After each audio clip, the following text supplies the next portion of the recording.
Good morning students. हम अपना 12th chapter कर रहे थे, उसका हमारा एक लास्ट टॉपिक रहता है, छोटा सा topic, price control by the government, selling price and floor price. Selling price को हम क्या कहते हैं? उच्चतम कीमत।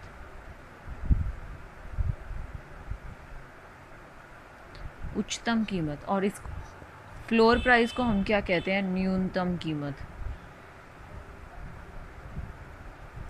न्यूनतम कीमत कहते हैं। ठीक है, तो हम वन बाय वन एक एक को डिस्कस करते हैं। सबसे पहले हम डिस्कस करते हैं अपने सीलिंग प्राइस को,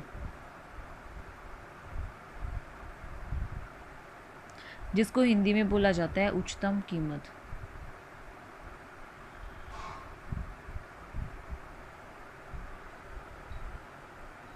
तो उच्चतम कीमत क्या होती है? उच्चतम कीमत वो कीमत होती है जिसमें कोई भी उत्पादक अपनी वस्तु के लिए क्या कर सके, अपनी वस्तु के लिए ज़्यादा से ज़्यादा मूल्य प्राप्त कर सके, वो होती है। और इसमें कौन सी प्रोडक्ट्स आते हैं? जैसे हमारी चीनी हो गई, हमारे जो डिफेंस में जो हमारी मेडिसिन्स वगैरह यूज़ होती हैं वो हो गई, इसमें वो चीज़ें आती हैं। ठीक है स्टूडेंट्स, अब इसके रीज़न्स क्या होते हैं? इसके रीज़न ये होते हैं कि इन वस्तुओं की जो इक्विलिब्रियम प्राइस होते हैं ना, वो बहुत अधिक बढ़ जाने की संभावना होती है। इक्विलिब्रियम प्राइस मतलब डिमांड और इनकी सप्लाई जो है वो इक्वल होने की ज़्यादा संभावना रहती है। इसीलिए हम क्या कर देते हैं, ताकि ये जनसंख्या की पूर्ति से बाहर हो जाए, जनसंख्या की पहुंच से बाहर हो जाए, जनसंख्या इसे खरीद ना सके, उसके प्राइसेस को क्या कर देते हैं? हाई कर देते हैं। ठीक है, तो इसका डायग्राम क्या होगा? ये होगी आपकी मार्केट डिमांड और ये होगी आपकी मार्केट सप्लाई। ये होगा आपका इक्विलिब्रियम पॉइंट, ये क्वांटिटी होगी आपकी और ये होगा आपका प्राइस। ठीक है, अब ये देखो, यहाँ पे आपका सीलिंग प्राइस क्या होगा? सीलिंग प्राइस वो होगा जहाँ पे आपकी डिमांड ज़्यादा होगी। तो ये हमारी डिमांड होगी। ठीक है, ये Q1 हो गई और इसके कॉरेस्पॉन्डिंग हमारा क्या चला जाएगा? इसके कॉरेस्पॉन्डिंग हमारी सप्लाई इतनी हो रही थी लेकिन हमारी डिमांड इतनी है, तो Q1 और ये Q2, तो ये हमारा प्राइस 1 चला जाएगा। मतलब हमारे पास क्या होगी? हमारे पास सप्लाई इतनी है लेकिन हमारी डिमांड इतनी हो रही है। यहाँ पे हमारी डिमांड बढ़ रही है तो हम अपने प्रोडक्ट की डिमांड को क्या कर देंगे?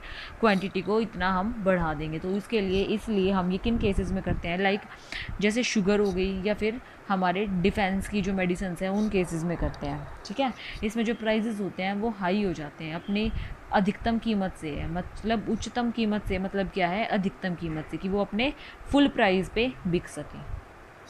तो ये था हमारा सीलिंग प्राइस। जैसे आपको पता है ना, सीलिंग कहाँ होती है? आपकी सीलिंग आपकी रूफ्स पे होती है ना, छतों पे होती है ना। तो छत का मतलब क्या होता है? जहाँ पे हाई हो जाए प्राइस। ठीक है, और इसमें एक पॉइंट आता है, छोटा सा टॉपिक है, ब्लैक मार्केटिंग। अब ब्लैक मार्केटिंग आपको नाम से ही पता चल गया होगा कि इसका मतलब क्या है। ब्लैक मार्केटिंग, काला बाजारी।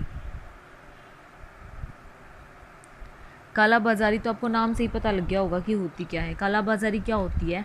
वो इलीगल मार्केट है जिसमें सरकार द्वारा निर्धारित कीमत से अधिक प्राइजेस पर क्या बेचा जाता है? प्रोडक्ट मार्केट में बेचा जाता है। जैसे आपके सिलेंडर हो गए, सिलेंडर जिनके पास कनेक्शंस हैं वो क्या करते हैं? वो कम रेट में ख़रीद के और क्या कर देते हैं? ब्लैक में उनको उनके ऊपर कुछ मार्जिन खा के आगे बेच देते हैं, सेल आउट हो जाते हैं।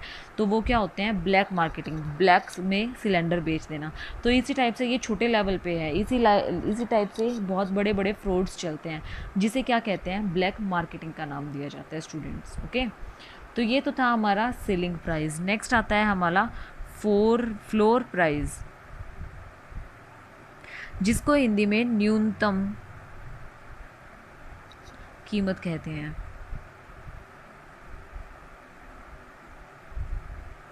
जिसको हिंदी में क्या कहते हैं? न्यूनतम कीमत कहते हैं। अब न्यूनतम कीमत क्या होती है? न्यूनतम कीमत वो कम से कम कीमत है जो प्रोड्यूसर्स को उनके प्रोडक्ट के बदले मिलती है। न्यूनतम कीमत क्या कीमत है? न्यूनतम कीमत का मतलब वो कीमत है जिस पे प्रोड्यूसर को उसके प्रोडक्शन को बेचने के बाद जो पैसा मिलता है। तो इसका इफ़ेक्ट क्या पड़ता है? इसका इफ़ेक्ट ऐसे पड़ता है, देखो, ये आपकी मार्केट डिमांड हो गई और ये आपकी मार्केट सप्लाई हो गई। ठीक है, अब देखो हमारी सप्लाई कहाँ ज़्यादा हो रही है? ये तो हमारा हो गया इक्विलिब्रियम पॉइंट। ये प्राइस हो गई, ये क्वांटिटी होगी। यहाँ पे हमारी सप्लाई ज़्यादा हो रही है स्टूडेंट्स, P1 हो गया, तो ये यहाँ पे क्या हो जाएगी आपकी क्वांटिटी। तो यहाँ पे सप्लाई जब ज़्यादा होती है डिमांड से तो हम क्या कर देते हैं, प्राइस को लो कर देते हैं। तो इस पॉइंट पे यहाँ पे इतनी डिमांड है तो क्या हो जाएगी, इतने प्राइस को कम प्राइजेस कर देते हैं ताकि ज़्यादा से ज़्यादा हमारी डिमांड बढ़ सके। तो ये होते हैं हमारे न्यूनतम मूल्य।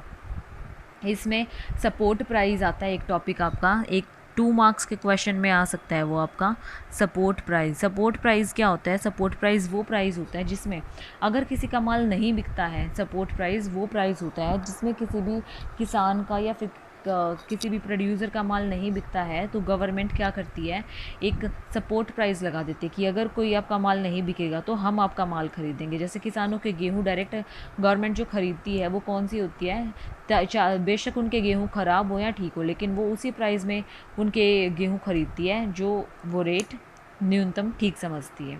ठीक है स्टूडेंट्स, तो आज हमारा ये 12th चैप्टर कंप्लीट हो गया है सपोर्ट प्राइस से। लास्ट टॉपिक था ये इसका।